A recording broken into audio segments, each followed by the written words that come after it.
इस्तेमाल करेंगे, इस्तेमाल करेंगे। हाँ,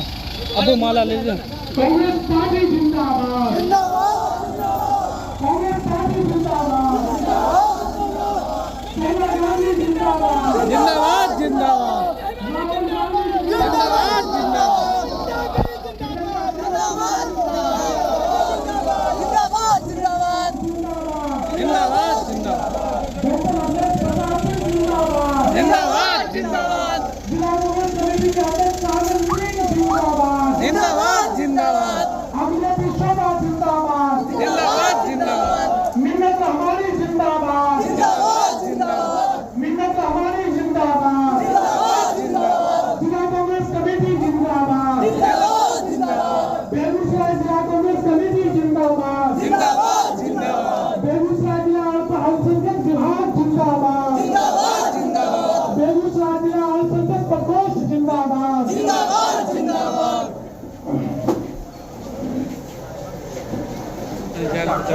आगे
कांग्रेस पार्टी कहती है कि नहीं, अगर कोई पकौड़ा भी बेचता है हम उनके बच्चों को डॉक्टर और इंजीनियर बनने हुए देखना चाहते हैं। उनका भी यही कांग्रेस और भारतीय जनता पार्टी में फर्क, इसी फर्क को मिटाना चाहती है भारतीय जनता पार्टी। इसलिए मैं आप तमाम भाइयों से कहना चाहूंगा कि अब चुनाव का समय आ गया है और आपके यहाँ से तो ऐसे ऐसे लोग समझ में पहुंचे हुए हैं जिनका बस चले तो आज के डेट में वो नंगा नाच करके इस प्रदेश के अंदर में, इस जिले के अंदर में वो नफरत को चाहते हैं भरना। लेकिन आपकी जिम्मेवारी क्या है? आपको मैं याद दिलाना चाहता हूँ, क्योंकि आने वाले समय लोकसभा का चुनाव का समय,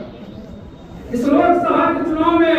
उससे पहले सबसे बड़ा प्रयोगशाला बेगूसराय को बनाने की कोशिश की जाएगी। लेकिन आप याद रखिएगा मौलाना अब्दुल कलाम आजाद के उस बात को जो जामा मस्जिद की तारीखी सरजमी से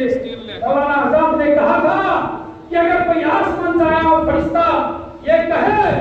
इस देश के हिंदू और मुसलमानों को अलग कर दो और ये मुल्क आजाद हो जाएगा, मौलाना आजाद ने कहा कि मैं ऐसी आजादी को ठोकर मानता हूँ, मुझे वैसी आजादी नहीं चाहिए जिसमें हिंदू अलग रहे, मुसलमान अलग रहे। और सपना पूरा हुआ इस देश के अंदर में आज आजादी के बाद हिंदू और मुसलमान तमाम लोग एक साथ मिलजुल के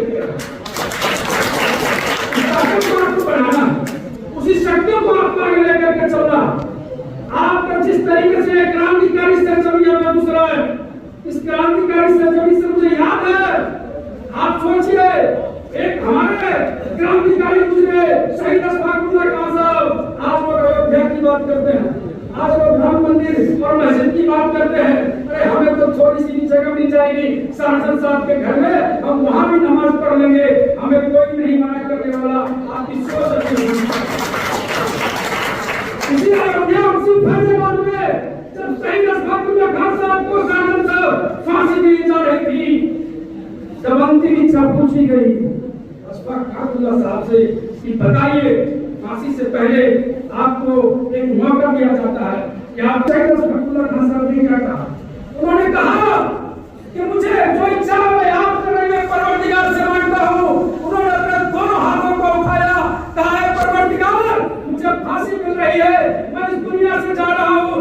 मुझे दोबारा पैदा करना, इसी अयोध्या, इसी हिंदुस्तान की सरजमीन में पैदा करना, जिससे कि मैं देश के लिए कुर्बान हो सकूं और देश की आजादी में अपना हाथ निभा सकूं। वापस मुझे और अभी तो हमारे कल्चर ने कहा, बहादुर शाह जफर की बात कर रहे थे,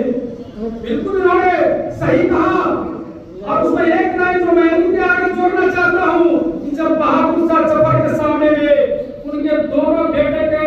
सर को काट करके जब तख्तरी में लाया गया था, तो मंजर यह था कि बहादुर शाह जफर को भूख लगी थी। उन्होंने जब खाना मांगा तो मुझे खाने के लिए कुछ दिया जाए, तो बहादुर शाह जफर के दो नौजवान बेटों के सर को काट करके तख्तरी में ला करके ट्रे में ला करके उनके सामने पेश किया गया कि लो बहादुर शाह, आप तो बहादुर हो, आपके लिए खाना लाया गया। सोचिए कैसा मंजर था। उस मंजर में बहादुर शाह जफर ने कहा कि तुम सोचो, तुम जिसके सर का टुकड़ा करके लेकर के आओ हो, ये गला को काट करके वो सर भी नीचे नहीं झुका हुआ है, ये बहादुर शाह जफर का बेटा है, ये हिंदुस्तान की आजादी की चाहता है, इसका भी सर ऊंचा है, सीधा है, सर झुका हुआ नहीं। और मुझे तो लगता है कि जहां सर झुकाने की बात हो जाए, क्योंकि अब तारीख की बात बहुत सारी चीजें हैं, खाने का वक्त हो रहा है, मैं साजन साहब के हवाले से जरूर मुझे याद आ गया सर झुकाने की बात से, क्योंकि इन्होंने जिक्र भी किया